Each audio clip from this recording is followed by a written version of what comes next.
Do you know how many people in an office would be more productive if distractions were reduced? Do you know how much percentage stress levels are reduced because of good indoor acoustics? Just a few questions where you will get answers to during this session. But first, let's get into the subject of a workspace environment, the office. For that, we go back in time to ancient Rome. Here you see a group of people talking about politics, law, trade, and the location where they had these meetings was called the officium. You really had to focus to what the other person was saying in this room because of the bad acoustic environment. But with time, that changed. This is the Johnson Wax Administration Building designed by famous architect Frank Lloyd Wright in 1960. This office, he wanted to focus more on the indoor environment, mostly because of the use of daylight, but also acoustics, with the attention on the layout. The desks are placed with quite some space in between, and a lot of storage cabinets were put there to block the sound waves. And all the managers, they had their private office at the first floor. But office noise, it's not a new discussion. It's already going on for years, as you can see in this article from 1968. Would you let your daughter work in an open plan? Well, sort of the same question pops up nowadays. Office noise is still a everyday problem. You can go on the internet and find articles like this about sound, noise, and acoustics, and how it can have a huge impact on us as human beings.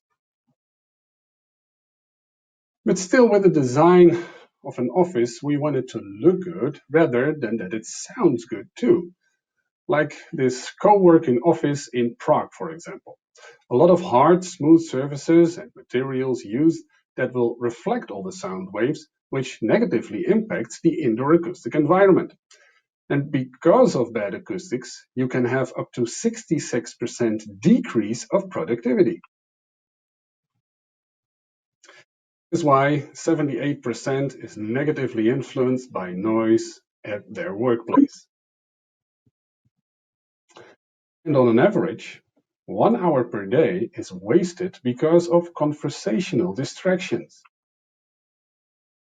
And these distractions are mostly created by ourselves when we communicate. As you can see, almost 80% is disturbed when we talk with a colleague or on the phone. For sure, you will recognize the complaints that you have because of noise and bad workplace acoustics. And it all comes back to one thing, our health. So what do? We try to find a quieter space, or we put on headphones. But you can put them on, but you can still hear speech. And that's because in the frequency range of speech, headphones are less effective.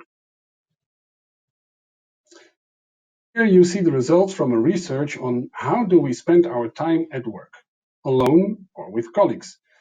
And if we do it alone, mostly we are interrupted. So as you can see, it's all kinds of everything. Creating the best acoustic environment depends on what we are doing.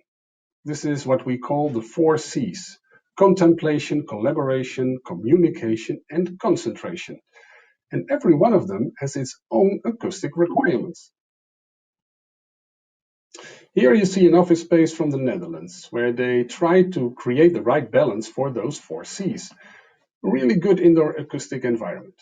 Different, good sound insulated meeting rooms, carpet on the floor to reduce impact sound, and a very high sound absorbing ceiling to lower the noise levels and the reverberation time.